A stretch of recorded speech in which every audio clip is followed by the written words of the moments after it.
Before we continue, I wanted to share with you a few small improvements I made since the last trip.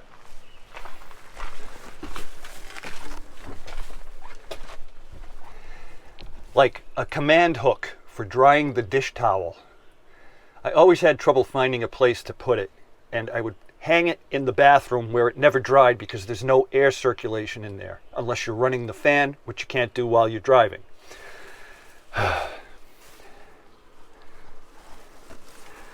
A new trash bucket that holds firmly in place a plastic trash bag, and it attaches to the back of the passenger seat, and it's pretty out of the way.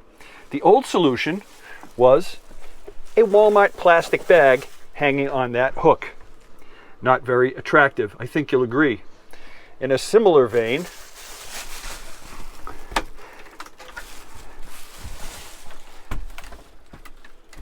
dirty clothes hamper that attaches to the inside of the bathroom door. The old solution was, you guessed it, a Walmart plastic bag on the bathroom floor. I ended up with a boatload, for some reason, of GoPro mounts. So now I have one right there on the driver's side window, so I don't have to hold the camera anymore when I do those nifty little side shots.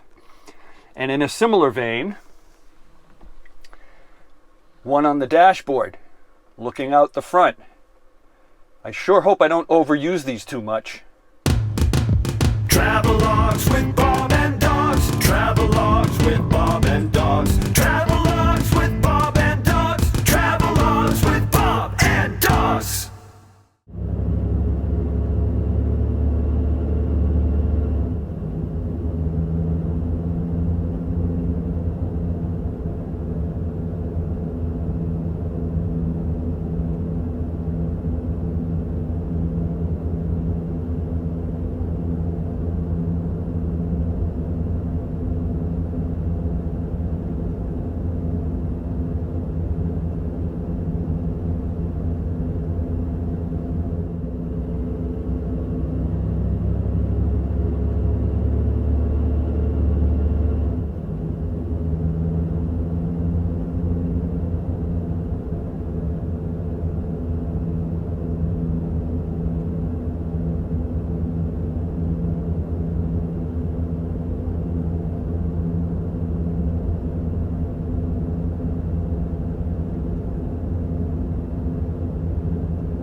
I would be remiss if I did not document the worst campsite I have ever had.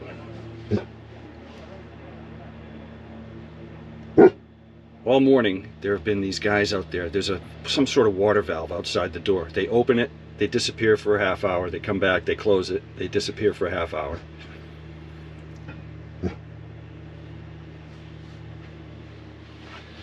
And that apparently has nothing to do with the fact that it's a mud pit, which also has nothing to do with the fact that it's in the middle of a playground, which also has nothing to do with the fact that there is access to the Cheticamp River right outside my door.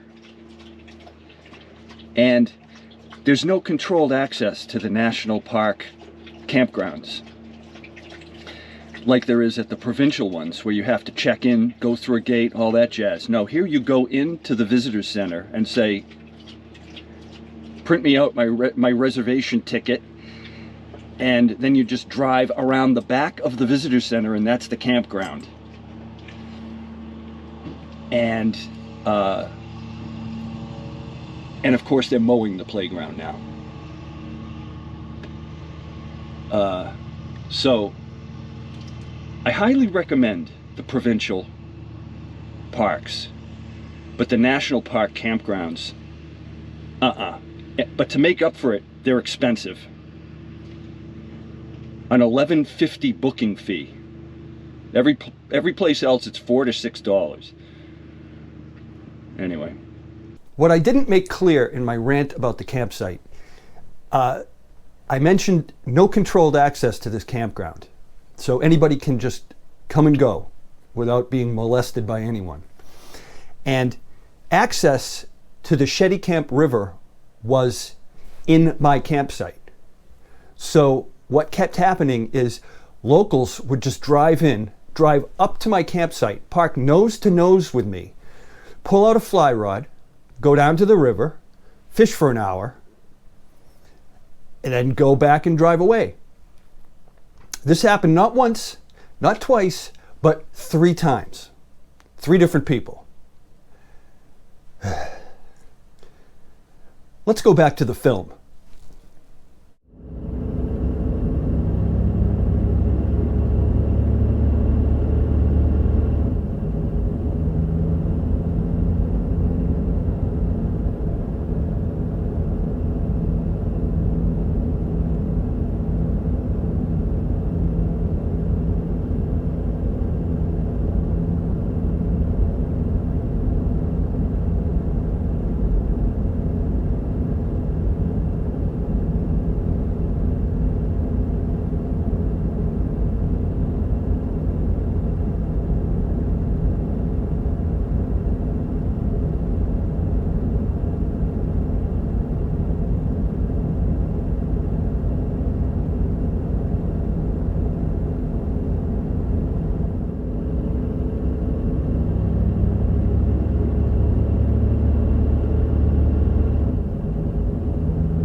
That is a campsite.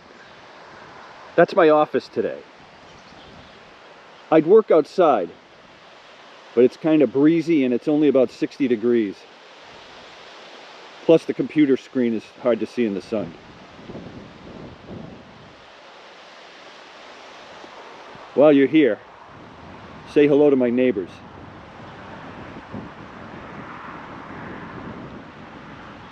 I don't have any.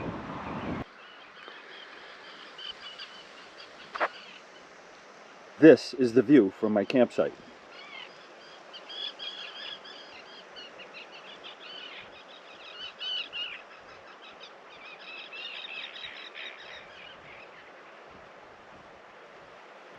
Beats the crap out of that playground.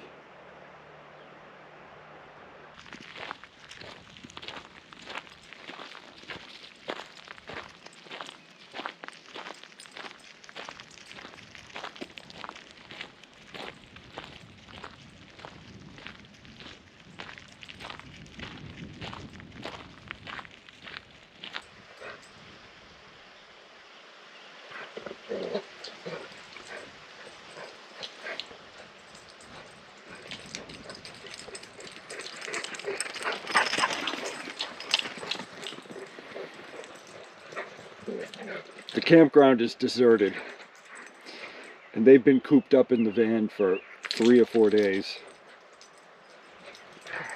And we haven't been out on hikes really because the weather has been, what? Awful. It's been awful. So I'm letting them have a little run around.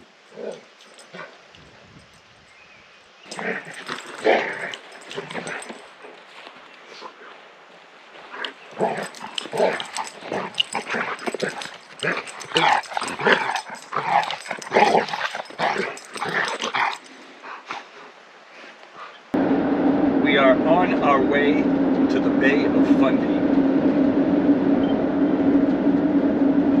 We're going to put the fun in Fundy.